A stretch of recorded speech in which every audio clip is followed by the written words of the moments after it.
All right, so let's call to order our December 19th, 2022 Charlottesville City Council meeting. Ms. Thomas, will you start us off with calling the roll? Councilor McGill is... Will not be with us. Correct. Councilor Payne, Here. Councilor Pinkston, Here. Mayor Snook, Here? Vice Mayor Wade. Here. All right.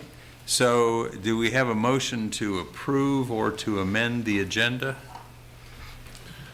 Move that we approve the agenda. We do it for one for the whole thing. So Yeah. we actually have one amendment that we want to make. Yeah, for the PCOB, I think we had on the consent agenda. Right. If it's the pleasure of the board, just like to pull that so we can just have a little bit discussion on some of the issues. There were one or two little changes Yeah, that we're yeah, going to I just tweak. think that- Nothing major, but can't do that on the consent agenda. These things, this is at the point where we just want to make sure everyone understands, so.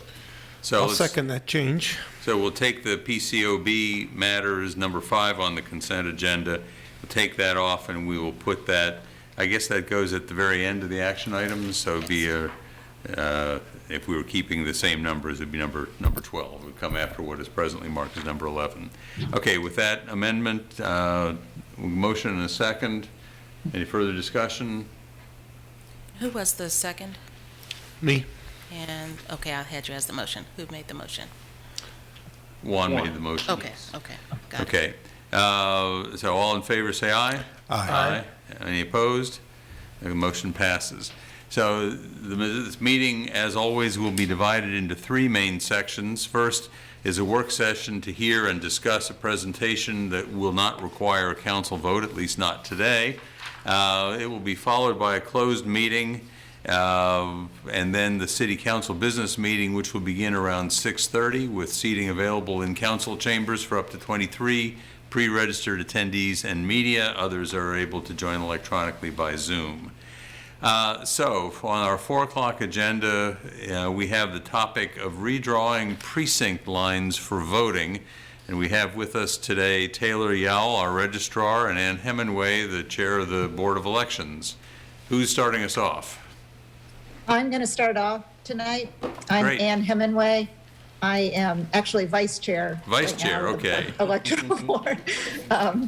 And I'm just going to give you a little background on this, on why we are proposing these changes with the precinct map. And then Taylor is going to speak, and Katrina Colson, who's the city attorney that's helping us with this as well. And she's So- here in the room with us. Correct. Yeah. That's what I understand.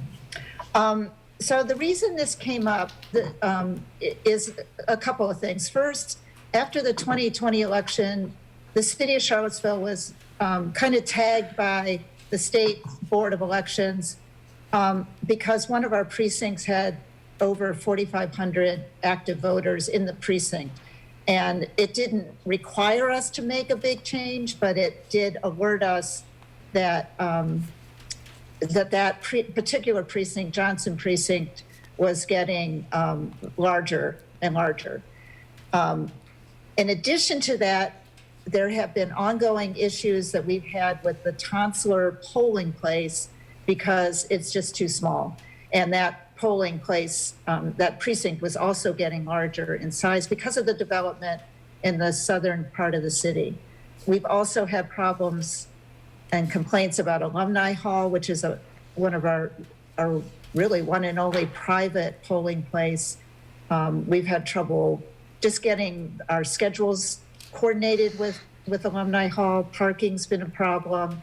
And it's also the farthest away from the election office. So when we have to take supplies there in the late afternoon, it's very problematic. So once we started looking at the map and we started thinking about possible alternative polling places, as well as relieving the Johnson precinct, it basically became very clear that the entire city precinct map would change. Taylor and I went to all the public schools buildings because they are the school buildings that are in neighborhoods. They're great places for polling places. They have parking. The city schools are now, by state law, closed on the November elections. And we basically decided, after going to all the schools, that we would propose eliminating Tonsler as a polling place, Tonsler Recreation Center, and opening up Jackson Via School, and then redistributing voters around there. And then we decided to retire Alumni Hall, put some of those voters into Venable, but basically move Walker over and move other people into Charlottesville High School. That's our other new proposed polling place. And Taylor's going to talk more about how we redistributed their voters there. We've always had a history of complaints around Venable, of people that think they should be able to walk to Venable, and the importance of walkability. So we did change some of the voting around Venable to make that the people that can walk there be able to walk there. So that's the history behind it. It really took several years to come up with this proposed precinct map. We ran into the 2020 census, which put a moratorium on this kind of project. And then the results of the 2020 census were delayed significantly. And then we ran up against the congressional redistricting statewide, and the state election office asked us to just delay this until that redistricting was concluded. So we recently put together what we thought was a good precinct map. We sent it out to community people and people on our precinct committee. We got some good feedback and made some changes. We've made several changes already to address walkability issues. And so we feel pretty comfortable now with the proposed map. We've taken it to several neighborhood associations to discuss it. So it's out there, and we're ready to move forward. So that's the end of my presentation. And now I think Katrina will talk about the timeline of this project. Yes. So counselors, I gave you a handout, a little cheat sheet, and I'm just going to briefly run through what the process looks like, because there's a lot of legal stipulations about what happens if you're changing precincts. So I wrote this when I was first Mayor coming in front of the committee, and we were talking about whether we do it for a general election or primary election, and obviously the decision's been to get this done before the primary election, give as much notice as possible. It's just a visual, so we're in that first block right now where we are seeking community stakeholder input. We've done that. We're broaching it with you guys. Then we're going to have a council reading, and if you turn your sheet over, I put in dates that are more accurate based on what we go. So the current plan is to get an ordinance in front of you, and there's quite a few ordinance changes because we have to write out what all the changes are going to be. We also have to change one of the wards to encompass the new precincts as drawn. So we're going to come in front of you on January 17th, propose the ordinance changes. That's going to kick off a public comment period that's going to last for about 30 days. During that time, there's going to be at least one public hearing during that public comment period. After the public comment period, then we're going to meet again, and you guys are going to approve the ordinance changes, and they won't go into effect until a waiting period has happened. The waiting period is to allow anybody that might have a claim of voting suppression or an issue to bring a claim. So that allows for that to come to you guys' attention, should it be out there. Also, there'll be a newspaper notice. And then the ordinance will go into effect. This is earliest possibility is around April 7th. I tried to count exact days, but I just felt a little weird saying, because you never know what's going to happen. So I added a day or two every now and then, just because I'd rather have a little bit of cushion even on this expectation. So that would have it being enacted April 7th, which is about 70 to 75 days ahead of the primary election, and notice can be mailed to them. The reason I made the visual timeline on the front is it's a little easier to understand all the requirements that fit in there, and it also cites the code sections should you want to look up what's required, because each one has specific requirements, like when you do the notice, you have to publish it through regular means and also online and all those things. So I'm happy to answer questions about that. I just wanted to give you guys an assurance of what the process is going to look like because it's a little non-standard. And I will note, so the important stars to note that if there should be something that happens at public comment that causes you guys to want to make a change to the precincts, then that adds an additional 15 days where we have to continue the public comment period, and it adds to the process. So we do want to keep that in mind as we're moving forward, that it can push out beyond that April 7th day, which is why we're pushing to get it done earlier rather than later. And the other thing worth noting, just in case you've heard it from people, is that this is all from the 2021 Voting Rights Act, is why this all has to happen now. And sometimes people mention the Attorney General's certification is another way that you can go about, but that wouldn't be appropriate in this case because the changes are so substantial. We would want to do the full process as anticipated by the law. Are there any questions for me? Yeah, I have just a couple of. And you had mentioned the precinct committee, and I just want to know a little bit more about who is that comprised of, and what did that look like? We convened a group of people, both staff from the registrar's office, I was from the board, and then some people in the community that were interested in, one person from the Planning Commission, an election official, Lloyd Snook is on it, and I think that's about it. We had representatives from the political party. Oh, right, and representative political parties. We met originally, probably 2.5 years ago, but because of the census issues, we did not go forward, and then we reconvened probably 6 or 7 months ago. Okay.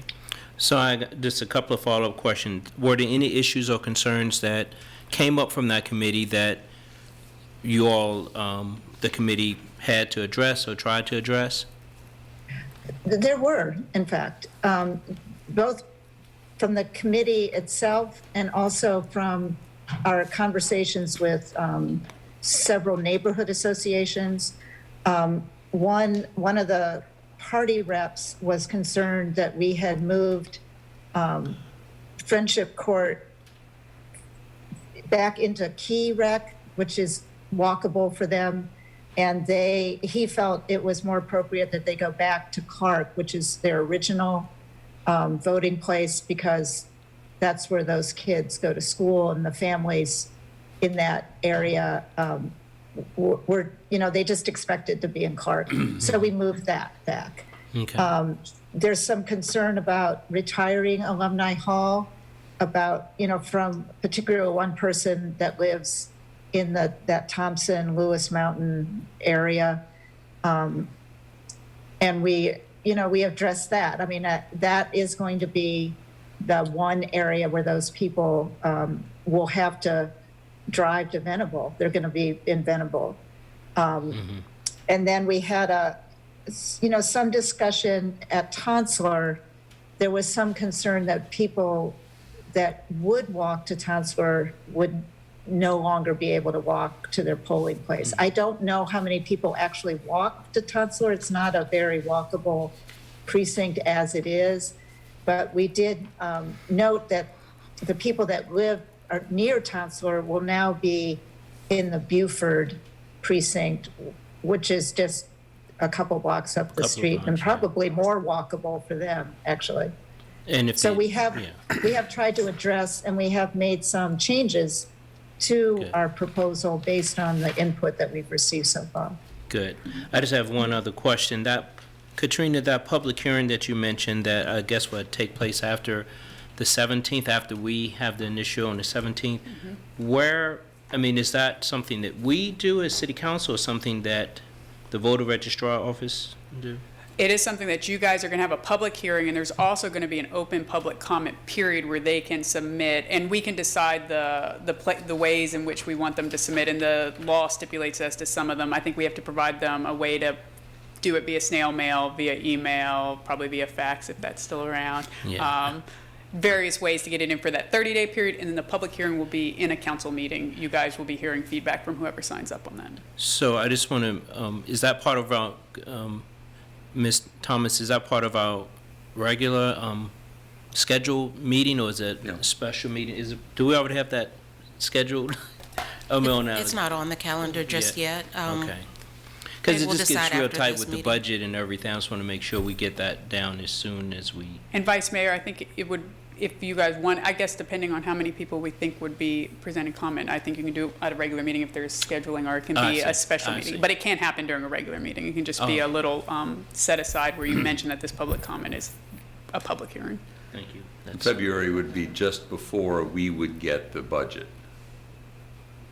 The February, it's still in the city manager's I hands. got it. Thank you. Yeah, two questions. One for you, Ms. Carlson. So is this essentially a schematic that backs up from both a primary as well as a general? In other words, it has general at the very end, but it I could put be... general at the end. Yes, I put Okay. general at the end because there is a hard deadline for the general election. 60 days. It can't make any change within 60 days of the general election. Okay. And this originally, although I'm very impressed with my PDF skills in making this originally was presented when that was still on the option of do we want to get it done before general election. So I tried to provide that scenario and then also the primary scenario. Okay. But now we are at the primary scenario, which is why I added this. And these are the earliest dates, and then the latest dates would be kind of what I envision on the back. And there's not a lot of wiggle room. We'd want to start it, obviously, into Right. January, beginning of February would be the start of the process. So the minus 60 days, minus 90 days, minus... It was just so that you could see, like, what would be the hard stop times. Okay. And it's based on whichever election we're talking about, primary or general? It is based on the general election. Okay. Primary election does not have the same stipulation of no changes within 60 days. I see. But if we start it now, we actually would still be accomplishing it out see. of 60 days from the primary, but that is not a legal stipulation that no changes within 60 days of a primary. Okay, but as you just were trying to explain to me, so the reverse That's essentially is the dates we'd need to fall on to be able to meet the primary, to get this done before the primary. Yes, between, and I apologize, but this would be when we could start. So January 17th would be when we could start, and we would get it done about April 10th, anticipating no changes that would extend it. On the front page, if we started, let's say, in the February 20th meeting, we could still get it done before the primary, but there would be less wiggle room. So Got it. I would, I just presented both options for you all to consider. Got it. And then the other question I had for the folks on the screen, the latest, I guess, map is the one that I got from the mayor a few weeks ago, I guess, dated, the proposed precinct map dated October the 7th, 2022. Is that the latest map? So that is not, I will go ahead and pull up. I think it'd be great if you could just share that and maybe Yes. just sort of gesture. And I'd love to get an email copy as well. Absolutely. Yeah, and I guess I should transition as well. So that, I was just going to talk about the legal portion, then Taylor will be able to follow up with more of what's going on and what's on the maps and what are they anticipating. Okay. I think that the moving Friendship Court to Clark was after the map that I had sent to you, Okay. so that's at least one significant change. All right. So can you all see my screen at the moment? Yes. Yeah, if you'd zoom in a bit, that'd be awesome. Sure. Just tell me which way. That's good. So I think this is the biggest change right here, where we moved Friendship Court back into Clark after getting public comment, going to a few of our meetings with neighborhoods, everything of the sort. So we moved Friendship Court back in this area, back into Clark, rather than, I think it was previously in Beaufort. It may be in the copy that you all have.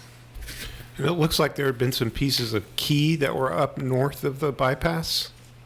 Yes. Okay. So you have one even older then. So yes. So this portion of Key Rec is now in CHS because after talking again to some more people in the community, this portion right here, it is not typically walkable either way to Key Recreation. So if someone is driving, it is able to, they would then drive to Charlottesville High School rather than into CHS because we moved this portion right here was actually previously in Carver. So from McIntyre to the right, that is actually all walkable to Key Recreation, whereas it is, which are easily walkable into Key Rec after getting, again, more community stakeholders' opinions and feedback. So that was all changed. So that moved out about a little over 600 voters. So in order to supplement for that number of voters, we moved this portion into CHS, and it about evened out those numbers. Okay. Yeah, I'd love to get a copy of that. I'm assuming this is on your website at this point? So it is actually on the city's GIS. If you go to Open Data, in order to get public feedback, the GIS team here at the city has actually been very, very helpful with our tons of different changes that we have had, and actually has been updating this as we've gone along in order for community and voters, anyone to look at and see or to review. So it is available online if you go to opendata, I believe, .org, but I will also send it out to you all. Great, thank you very much. You are welcome. Can you say, so the max of voters in any precinct needs to be less than or equal to 4,500, is that right? So that is not, so what it is that you cannot create a precinct with more than 5,000 voters. And then during a presidential election, they will flag any precinct that is, has over 4,000 registered voters that do vote there actively. So, and for example, in the 2020 general election, we had over 4,000 people vote in Johnson. And you have to remember that was when we also had a ton of early voting here in our office. So it was really only about 800 people voted on election day, but just in general, they are registered Johnson voters. So that's why it was flagged. So you can't create one of more than 5,000. So we tried to keep all precincts between the 3,000 to 4,000 mark. And let me pull up, I can also share with you all this here. Give me 1 second. I will give you the numbers that I have. Thank you. For the precinct. So I will pull this up and I will send it out to everyone. So if you are looking on the left, or on B column, it gives you the precinct total. So when we say current, this is kind of when we started this actual project. This was the current precinct total, so the number. So everywhere was still, we had Johnson, so they were still at a little under 4,400 voters, but we always get a big influx of voters right around the presidential. So you'll get a few hundred more, so it'll be right at that 5,000 mark, which made them have hit over 4,000, which is why we got flagged by the state in the first place. And so the middle columns, C through J, show you the totals after all of the changes. So it shows how many voters got moved out of, for example, it shows how many voters got moved out of Alumni Hall and in which precincts that they went to. So it gives that description. And so column L to the right gives you the new totals. So again, we tried to redistribute them a lot more evenly. We still have 2 precincts that are right over 4,000, but from what we have seen thus far, if any moving out of Clark, the problem is you take away a lot of walkability because if you look at Clark's precinct map itself, a lot directly to the left or above the school, which could either go over to Buford or go up to Key Rec, that is where 90% of those voters actually walked to Clark itself. So we weren't able to get that one under 4,000. And then the other one was Key Recreation.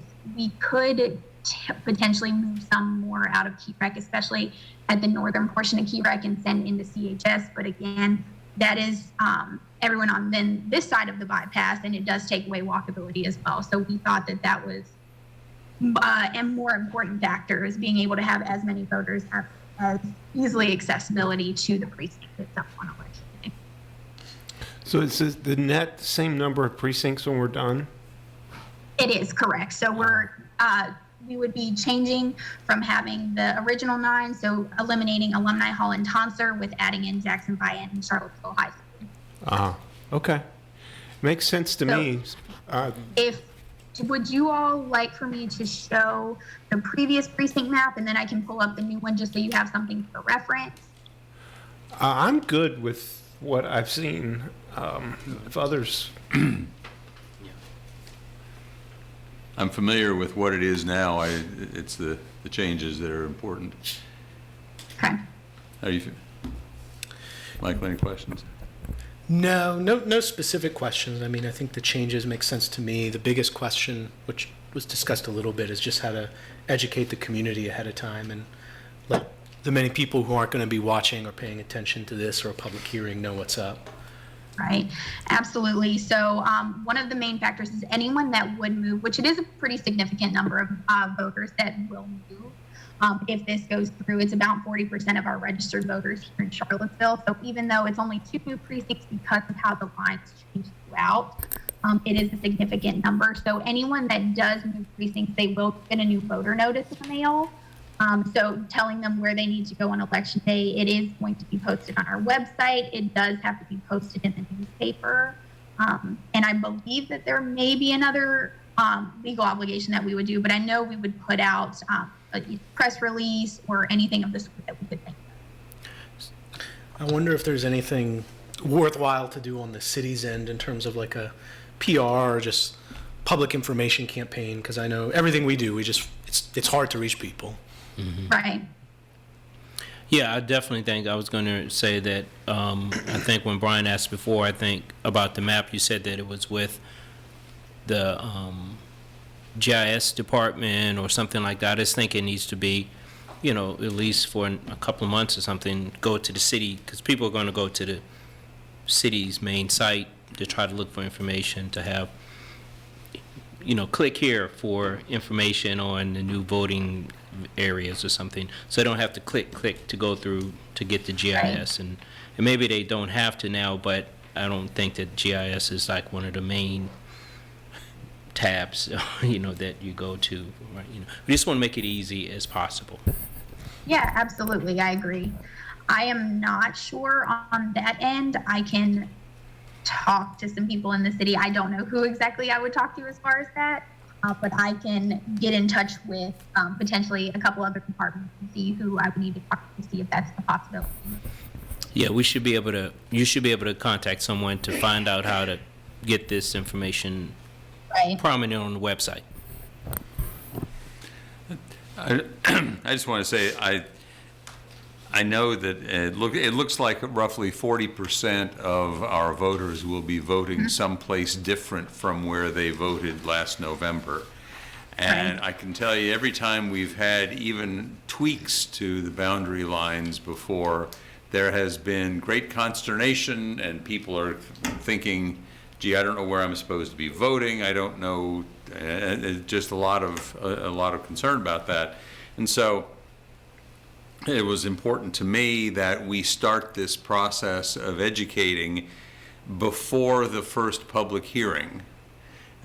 Because one of the things that has concerned me is the number of times that we end up trotting out something for a public hearing, and the first time the public, or even the first time we have a chance to see it, is when the agenda and the packet come out 5 days before the meeting, and something of this complexity needs a lot more time for people to just sort of sit there and soak it in, and a lot more time for you all to educate the voters about where they're going to vote next, and to make sure that they understand, no, it's still going to be a school gym. It's still going to look like Right. what you're expecting, and we'll just hopefully people will sort of get over the oh my goodness moment to the sigh, and then they get to go ahead and do what they've always done. We have been criticized often recently, I think unfairly in many cases, but nonetheless, it's the lesson that we need to take, that the more lead time we give for the more of this kind of education we possibly can, the better off everybody's going to be. So. Just a quick follow-up, Mr. Mayor.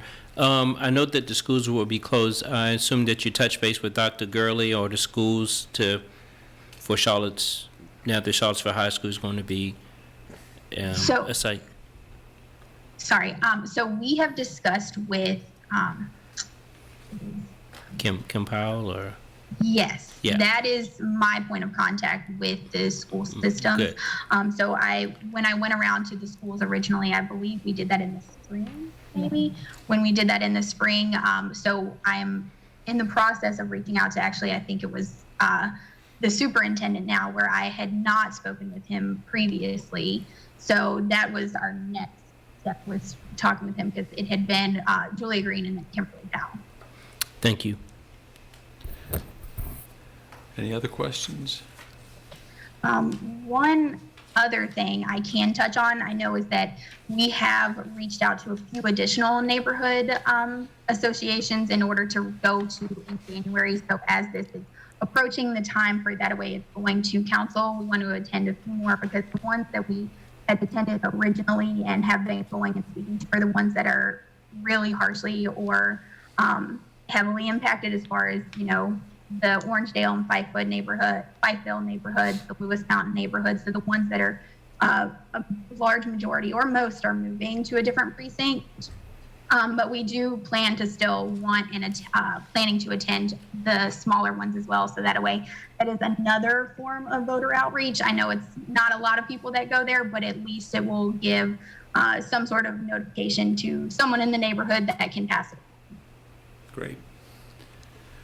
And so the next time that we would expect to see you all back here is going to be on the 17th, with hopefully the ordinance drafted and the I's dotted and the T's crossed. And then that will trigger our public hearing and notice comment period and all of that? Correct. Yeah, okay. Because I think we want to get this done as early in the available window as we possibly can. Yeah, we have Correct. assumed that there's going to be some hiccup somewhere. We just want to be prepared. Yes. I couldn't even I was counting down the days to the exact date, and I'm like, it just doesn't feel right. I'm just gonna add Yeah. one and add one, just so that we know that we're meeting the criteria plus more and giving people Yeah. as much notice as possible. So our hope would be that we would have the ordinance actually enacted like the first Monday in April 3rd or something like that, or maybe the second, the Correct. 3rd, 4th, the 17th. Yep, and that second reading of that ordinance will actually happen in March, so there'll also be, there's that 30-day period where people, if they still have kind of another shot at goal, not shot at goal, another chance to speak up if Been they watching feel- too much World Cup, huh? So, yes, that's correct. Okay.